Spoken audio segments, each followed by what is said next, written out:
Abhimanyu movies देखने वाले सारे दर्शकों को संदीप सिंह बडाला की राम राम। और जैसे कि आप लोग देख रहे हो, हमारे साथ नरेंद्र बडाला जी जुड़े हुए हैं और ये अभी हमारे गांव के नए सरपंची उम्मीदवार हैं। जैसे कि तो पहले तो हम इनसे एक बार जान लेते हैं कि थोड़ा सा अपना इंटरव्यू दे दें हमें। अभिमन्यु मूवीज़ के तमाम दर्शकों को सबसे पहले मेरी हाथ जोड़कर राम राम। आप अपने बारे में थोड़ा बहुत पहले कुछ हमें बताएं। मैं ग्राम पंचायत बडाला से सरपंच पद का उम्मीदवार हूँ। मैंने पिछले कई वर्षों से मैं गांव में देख रहा हूँ, शिक्षा की कोई व्यवस्था नहीं है, स्टेडियम की सुविधा नहीं है। मेरी सबसे मेन प्राथमिकता गांव में सीसीटीवी कैमरे लगवाना, स्टेडियम का प्रबंध करवाना व कन्या पाठशाला व सरकारी स्कूल का सुधार करना है। मैं पिछले कई दिनों से आकलन कर रहा हूँ, प्रतिवर्ष गांव के कम से कम 2.5 करोड़ रुपए प्रतिवर्ष बाहर प्राइवेट स्कूलों में जा रहे हैं। अगर मेरे को गांव इस योग्य समझेगा तो मैं गांव के सहयोग से उन 2.5 करोड़ में से आधी पूंजी लगाकर भी अपने दोनों स्कूल का सुधार करूंगा व गांव में ही उन प्राइवेट स्कूल से उच्च शिक्षा का प्रबंध करवाने के लिए गांव के सभी साथियों के सहयोग से गांव की शिक्षा में सुधार करूंगा। जैसे कि नरेंद्र जी आपने कहा है कि आप सीसीटीवी कैमरे लगवाएंगे। आज तक की जो हमारे पंचायती हैं, जो हमारे सरपंच जी हैं, जो पहले रह चुके हैं और अभी भी हैं, उनके कुछ दिन बचे हुए हैं जैसे कि हम कह सकते हैं, तो वो ये काम क्यों नहीं करवा पाए आज तक? काम करने की इच्छा शक्ति होनी चाहिए। अगर गांव ने मेरे को इस योग्य ये मौका दिया सरपंची का, तो मैं ये ऑन रिकॉर्ड बोल रहा हूँ, 1 महीने के अंदर गांव के तमाम एग्जिट व एंट्रीज पर सीसीटीवी कैमरे लगवा दूंगा पूरे 1 महीने के अंदर, जिससे गांव में अनहोनी चोरी की घटनाएं आदि तो वैसे ही कम हो जाएंगी। वह गांव में मैं अगर सरपंच बना तो सरपंची मैं नहीं करूंगा, गांव की एक 5-7 आदमियों की मौजूद आदमियों की कमेटी बनाऊंगा, जिसमें retired ex serviceman, master, x sarpanch व और मौजूद 5-10 आदमी होंगे। मैं उनकी सलाह मशवरे से अब उनके बीच में तमाम रिकॉर्ड रख के, उनके सहयोग से, उनके विचार विमर्श से, उनकी राय लेके काम करूँगा। गांव के अंदर अगर कोई ग्रांट आएगी तो वो ग्रांट मैं उनके बीच में रखूंगा। ये 10 लाख रुपए हैं, ये 5 लाख रुपए आए हैं, आपको कहाँ लगाने हैं, किस काम के लिए लगाने हैं। मैंने नोट किया है हम वेस्ट की जगह तो गांव का काफ़ी पैसा लगा देते हैं, जबकि हमारे पशु जो हमारा मेन किसान का मेन वो है पशु, लेकिन गाँव में कोई तालाब में घाट नहीं है। पशुओं के सारे पैर खराब हो चुके हैं। अगर मेरे को मौका मिला तो मैं जल्द ही पशुओं के घाट बनवाऊंगा व गांव में पीने के पानी की जल्द से जल्द व्यवस्था करूंगा। गांव के तालाब के अंदर गांव की नालियों का गंदा पानी जाता है, वहीं हमारे पशु पानी पीते हैं। अगर मुझे मौका मिला तो मैं वेस्ट पानी, गंदे पानी को बाहर निकालने का प्रबंध करूँगा ड्रेनेज के अंदर, व पशुओं के लिए स्वस्थ पानी का प्रबंध करूँगा। नरेंद्र जी, जैसे आपने बोला कि मैं करूँगा, आपने ये बात तो कह दी कि मैं करूँगा, लेकिन आपने आज तक गांव के प्रति क्या सहयोग दिया है? मैंने आज तक जो भी पंचायत हुई है, जो भी किसान आंदोलन हुआ, जो भी हुआ, मैं हर आंदोलन में, हर काम में मैंने बढ़ चढ़ कर हिस्सा लिया है। आज तक कभी पीछे नहीं हटा। गांव इस चीज़ का गवाह है। मैंने बचपन से मैंने सुना है, जब भी मैं बड़ों से सुनता हूँ, मेरे दादाजी मैंने देखे नहीं, मैं बच्चा था उस टाइम गुजर गए, लेकिन मैंने सुना है भाई मेरे दादा स्वर्गीय गंगादत्त का नाम लोग बड़ी इज्जत से लेते हैं, बहुत बढ़िया आदमी थे। अगर मेरे को मौका मिला, गांव को विश्वास दिलाता हूँ, मैं मेरे दादाजी का स्वर्गीय गंगादत्त का नाम मिट्टी में नहीं मिले दूंगा, बल्कि स्वर्णिम अक्षरों में लिखवाऊंगा। गाँव बोलेगा कि दादा गंगादत्त के पोते ने ये काम किया है। मैं एक ऐसी लाइन, ऐसी परंपरा चालू करूँगा जो 20-30 साल तक आने वाले सरपंच उसका अनुसरण करेंगे। जैसे कि नरेंद्र जी, हमारे गांव के अंदर पीने का पानी नहीं है, ना नहाने धोने का पानी, और जो कि हमारे गांव की टूटियां वो भी 8 दिन में आती हैं। उस बारे में अगर आप कुछ कहना चाहें तो। मैं काफ़ी एनजीओज़ के संपर्क में हूं। अगर मुझे ये मौका मिला तो मैं एनजीओज़ के माध्यम से गांव के वाटर वर्क्स के अंदर ही आरओ का प्लांट लगवा के पीने के पानी की हर घर में व्यवस्था करवाऊंगा। और उसके साथ साथ कोई किसी खेत में, जैसे अपनी पंचायती ज़मीन है, गुसाई वाला तालाब है, या कहीं और नहर तालाब के नीचे ट्यूबवेल लगवा के वहाँ से भी पानी का स्वस्थ पानी लाने का मैं प्रबंध करूँगा। हमारे गांव के जो बच्चे हैं वो खेल को छोड़कर नशे के प्रति अपना ज़्यादा रुझान कर रहे हैं, या हम सीधी ये बात भी कह सकते हैं कि वो नशे के अंदर पूरे डूब चुके हैं। उनको बाहर लाने के लिए आप क्या करना चाहेंगे? नशे के प्रति मैं टाइम पर जागरूकता कैंप लगाऊंगा, बच्चों को प्रोत्साहित करेंगे, नशे से दूर होने के लिए जागरूक करेंगे। वह इसके साथ साथ मैंने देखा हमारे गांव में काफ़ी एकड़ में तालाब फैले पड़े हैं, जिससे सिर्फ मच्छी पालन का व्यवसाय वहाँ वो कमाई आती है। मैं उसकी बजाय मैं गांव के सहयोग से उस तालाब को हटवा के स्टेडियम व खेल की तरफ बच्चों को प्रोत्साहित करूँगा। हमारी प्योद अगर तैयार होगी, उस नर्सरी से एक बच्चा भी कामयाब हो गया तो उसको देख के खेल से आज बहुत अच्छे सोर्स निकल रहे हैं, इनकम हो रही है। अगर मेरे को मौका मिला तो स्टेडियम व खेल मैट व जिम के समान से बच्चों को खेल के प्रति आकर्षित करूँगा, जिससे वो नशे से दूर हों और खेल की तरफ प्रेरित हों। इसके साथ साथ मेरी एक इच्छा है, अगर मेरे को मौका मिला तो मैं जल्द ही एक स्टेडियम, एक लाइब्रेरी व एक कंप्यूटर सेंटर का प्रबंध करूंगा। मेरी भी बचपन से पढ़ने की बड़ी रुचि थी, लेकिन आर्थिक तंगी के कारण मेरी पढ़ाई किसी कारणवश छूट गई थी। मैं चाहता हूं आगे कोई बच्चा मेरी तरह पढ़ाई से वंचित न रहो, इसलिए मैं जल्दी से जल्दी आप सभी ग्रामवासियों व प्रशासनिक व अन्य नेताओं की मदद व काफ़ी मैं एनजीओ के संपर्क में हूँ। एक दो कंप्यूटर सेंटर व लाइब्रेरी का बहुत जल्द प्रबंध करूंगा, ताकि कोई बच्चा मेरी तरह बगैर पढ़े न रह सके। जैसे कि आप हमारी वीडियो में बहुत देर से एक बात को बार बार कह रहे हैं कि आप बहुत एनजीओ के साथ जुड़े हुए हैं, क्या हम उन एनजीओ का किसी भी 2-3 एनजीओ का नाम जान सकते हैं? जी, हरियाणा नवयुवक कला संगम मदर एनजीओ है। उसके साथ साथ 24 महम 24 एनजीओज व अशोक गोयल मंगालीवाला की एनजीओज है, वो काफ़ी मेरे संपर्क में हैं। अगर गांव ने मेरा मौका दिया तो मैं उन एनजीओज़ के माध्यम से गांव में ब्लड डोनेशन कैंप वगैरह लगा के वह उनसे आर्थिक मदद भी लूँगा गांव के सहयोग के लिए।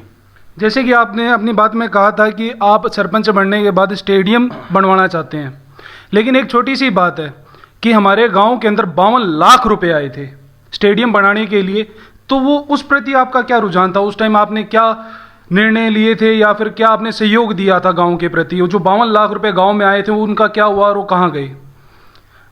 नहीं, तो ऐसी बात मेरे को नॉलेज में आई है। बाकी हम सरपंच से बार बार हमने अनुग्रह किया था, आप कोई एक तालाब बटवाओ, मिट्टी डलवाओ, हम उसमें सहयोग करेंगे। मंदिर मस्जिद व रूढ़िवादी परंपराओं को छोड़कर, अंधविश्वास को छोड़कर हम अपने बच्चों को शिक्षा की तरफ, खेल की तरफ प्रेरित करेंगे, तभी हमारी अग्रिम पौध तैयार होगी व हमारे बच्चों का उज्जवल भविष्य होगा। जैसे कि आपकी एक बात मिली हमें कि आप कह रहे हो कि बच्चों का अंधविश्वास से हटाया जाए, उन्हें अंधविश्वास के प्रति जागरूक किया जाए, तो आपका मंदिर डेरों के बारे में क्या सोचना है? नहीं, अब मन के अंदर श्रद्धा होनी चाहिए। मैं नहीं हूँ नास्तिक हूँ, मैं आस्तिक हूँ, मैं सब में विश्वास रखता हूँ, लेकिन मन के अंदर जो है वही होना चाहिए। मंदिर और मस्जिद के अंदर माथा टेकने से भाई वहाँ पे करने के बजाय अपने मन के अंदर अगर वो विचार हैं वो शुद्ध होने चाहिए। हमारे घर के अंदर हमारे मम्मी पापा हैं, माँ बाप हैं, दादा दादी हैं, बुजुर्ग हैं, उनसे इज्जत से बोलो, उनकी सेवा करो, भगवान का नाम लो, अपना कर्म शुद्ध रखो, वही अपना असली धर्म है। जैसे कि अभी इसी बात से एक बात और जोड़ते हैं, अभी हमारे गांव के अंदर जो डेरा बना है उसके अंदर बहुत ज़्यादा लागत लगी है। गांव ने 18 लाख रुपए चंदा इकट्ठा करके उसके अंदर मिट्टी डलवाई है। बल्कि मैं ये कहता हूं कि हमारे गांव के अंदर ये चीज़ें स्टेडियम के लिए, बच्चों के खेलों के लिए क्यों नहीं लगती? इसके बारे में कोई आपका ख्याल? मैं आपकी बात से सहमत हूँ और उन लोगों से मैंने अपील भी की थी, भाई मंदिर अपना बहुत बड़ा है, भव्य मंदिर है, उसको हम कितना बड़ा बना लें, अच्छी बात है, चलो आप लोगों की श्रद्धा बनाओ, लेकिन उसकी बजाय हम ये पैसा स्टेडियम में, कंप्यूटर सेंटर में, लाइब्रेरी में तब्दील करें, उससे अच्छे रिजल्ट मिलेंगे। जैसे कि आपने कहा कि आपका खेलों के प्रति भी रुझान है, आज तक आपने कितने बच्चों के लिए खेलों का आयोजन करवाया है या फिर उनका कहाँ तक आपने सपोर्ट करा है बच्चों का? टाइम पर जब खेल होते हैं, पहले दीवान सिंह मेमोरियल ट्रस्ट की तरफ से 3 साल यहाँ कबड्डी की टूर्नामेंट हुई, मैं स्टेज का संचालन किया, उसमें बढ़ चढ़ कर हिस्सा लिया। जब भी ऐसा कोई मौका मिलता है तो मैं उसमें हिस्सा लेता हूँ। जैसे कि एक बात और चली थी, आपने हालांकि मेरी 4-5 दिन पहले की एक वीडियो देखी होगी, हमारे गांव में एक बेटी आई हुई है जिसको नहाने का पानी भी नहीं मिल रहा है, उस बारे में कोई आपकी राय? मैं तो शुरू से ही बोल रहा हूँ, पानी की हमारी सुविधा नहीं है, वाटर सप्लाई, मेरा खुद का मकान गांव के टॉप पे है, वहाँ पे पानी की बड़ी समस्या है। हम बार बार वाटर टैंक्स वालों से सब रिक्वेस्ट करते हैं, भाई रात को छोड़ो सप्लाई या थोड़ी 10 मिनट और छोड़ो।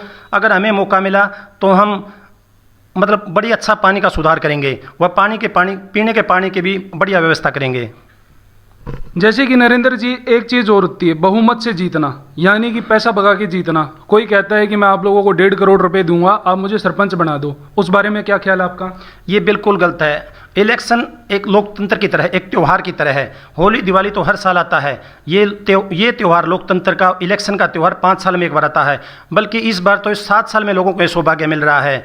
मैं लोगों से अपील करूँगा, धन दारू पैसे के दम पे नहीं, कैंडिडेट की योग्यता देख के आप वोट करें। आपको अगर लगता है नरेंद्र आपके वोट का हकदार है तो आपसे हाथ जोड़कर अपील करता हूं कि अपना एक वोट नरेंद्र को दें। जैसे कि आप लोगों ने नरेंद्र जी के विचार सुने, तो आप कुछ गुजारिश करना चाहेंगे दर्शकों से?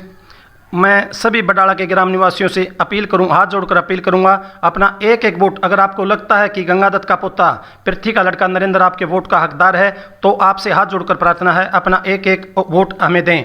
मैं आपसे वादा करता हूं, आपके वोट का सही उपयोग होगा। आप महसूस करेंगे, चंद ही 2-4 महीने के अंदर ही आप महसूस करेंगे कि आपके वोट का सही प्रयोग होगा। मैं आज आपसे वोट की अपील करता हूं, आगे आपको 5 साल तक विश्वास दिलाता हूं, आपकी नज़र में नज़र मिला के बात करूंगा। अगर आपका एक पैसा खाऊं तो मैं आपका गुनहगार हूँगा। मैं गांव के विकास के लिए दृढ़ संकल्प हूं और गांव के विकास के लिए सभी से सहयोग करके ज़्यादा से ज़्यादा काम करूंगा। वह गांव के सरकारी स्कूलों की तरफ मेरा अति जोर रहेगा।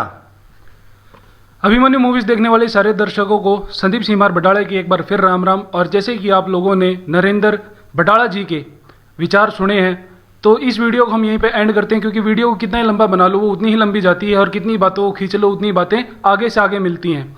एक बात और आई थी नरेंद्र जी हमारे बीच में कि कुएं के अंदर कुत्ता मार के डालना। आज मैं जैसे कि सभी जितने सरपंच हमारे गाँव में उठे हैं उनका इंटरव्यू ले रहा था, तो ये बात मेरे सामने आई थी। तो ये मैटर क्या था, अगर आप थोड़ा खुल के बताएंगे तो?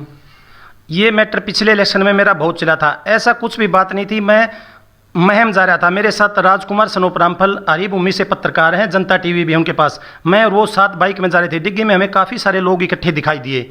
हमने भी वहाँ बाइक रोकी, अंदर गए, हमने पता किया भाई क्या हुआ। गांव वालों ने बताया भाई यहाँ पे एक ट्यूबवेल लगा है, इसको बंद कर रहे हैं। मैंने पूछा भाई क्या बात होगी, ऐसा क्यों बंद कर रहे हो? बोले भाई ये अपनी कुई है जो पानी है इसका पानी खराब कर देगी। मैंने बोला ये तो बिल्कुल गलत बात है। फिर पब्लिक हेल्थ वालों ने बिल्कुल गलत किया है। मैंने वहीं खड़े खड़े हैंड पर ही करके फ़ोन मिला जय साहब के पास, मैं जय साहब आपने ये ट्यूबवेल लगवा दिया, भाई आपने तो बहुत गलत काम कर दिया, हमारे कुएं का पानी खराब हो जाएगा। तो जय साहब ने कहा भाई तू किस में है? मैंने बताया जी मैं फलाने में हूँ, अब मेरा बड़ा ठोला है जी दादा मोती ठोला। मैंने वो नाम लिया, भाई मैं दादा मोती ठोला में हूँ। ने बोला नहीं भाई मैं पूछ रहा हूँ तू किस बिरादरी से है? मैंने उसको बताया मैं जाट बिरादरी से हूँ। जय साहब ने पूछा क्या खेती करते हो? मैंने बताया जी बिल्कुल करते हैं। बोले आपके खेत में ट्यूबवेल है? हाँ जी है। बोले कितने फुट पे है? मैंने बताया जी 16 फुट पे 27 पे है।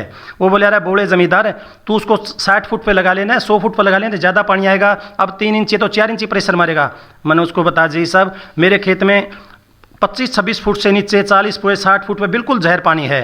ने बोला मैं तेरे से इसीलिए पूछ रहा था भाई नाराज़ मत होना, तुम्हारे भी डिग्गी के अंदर जितने भी ट्यूब लगाए हैं सब जहर पानी है। तेरे गांव बार बार कहता था भाई कुरला भी नहीं कराता था, बिल्कुल खारा पानी आता है।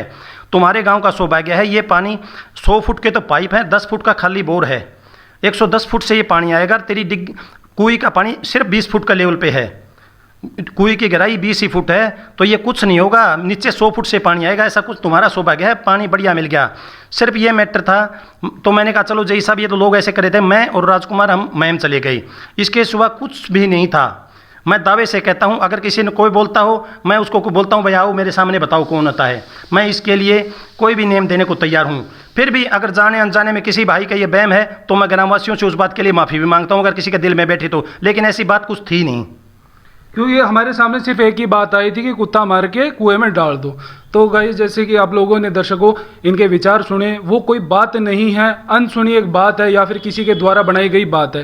तो आज अगर अभी हम बैठे हैं दर्शकों के सामने, तो दर्शकों का एक प्रश्न और था कि जब भी जिम के लिए एक घटना हुई थी आप वहाँ पे योगदान देने से मना कर दिया था आपने। कब? बच्चों ने आपसे योगदान मांगा था कुछ राशि का, जिम खोल रहे थे बच्चे उस टाइम पे स्कूल में, सरकारी स्कूल में, और आपने वहाँ पे मना कर दिया था कि मैं योगदान नहीं दूंगा। ये मेरे समझ से बाहर की बात है भैया, ये अन हुई बगैर बीती हुई कहानी हो सकती। ये मेरी बनाई हुई बातें नहीं है नरेंद्र जी, ये आज जो मैं गाँव में सर्वे कर रहा था उस टाइम ये बातें निकल के आई थी। और मैं अपने दर्शकों के सामने, आप भी आए हैं तो हमारे दर्शक जानना चाहते हैं, तो अगर इस बात ये सच्चाई है तो आप इस बारे में कुछ बताएं हमें। अपने गांव में भाई जस्सी पेटवाड़ ने और बहुत से कैंडिडेट्स ने काफ़ी जिम का सामान दे रखा है, अपने जिम उपलब्ध है, ऐसा कभी कोई चंदा हुआ भी नहीं भाई जिम के लिए चंदा हुआ हो। बाकी खेलों में मैंने चौधरी दीवान सिंह मेमोरियल ट्रस्ट की तरफ से जब भी खेल हुए हैं मैंने बढ़ चढ़ कर खेलों में हिस्सा लिया है, वहाँ पे पूरा मैंने अपना सहयोग दिया है। तो जैसे कि आप लोगों ने इनके विचार सुने, इस वीडियो को हम करते हैं यहीं पे एंड। तो जैसे अगर आप कुछ वोट मांगना चाहते हैं हमारे दर्शकों के अनुसार, या फिर उनको कुछ एक मैसेज देना चाहते हैं, या किसी से आपके गिला शिकवे हों उनको दूर करवाना चाहते हो, तो एक बार आप बता सकते हैं या बोल सकते हैं उनको भी। सबसे पहले तो मेरी सभी ग्रामवासियों से अपील है, ऊंच नीच जाति पाति से ऊपर उठकर कैंडिडेट देखकर वोट करें। वह जाने अनजाने में अगर कभी मेरी से किसी भाई से कोई मेरे से कोई गिला शिकवा हो, गलती हो, तो उसकी सज़ा न देकर अब मेरी कैंडिडेट्स की योग्यता देकर अपना वोट करें। वह मतदान हर कैंडिडेट करे। धन्यवाद। कर दे भाई बंद।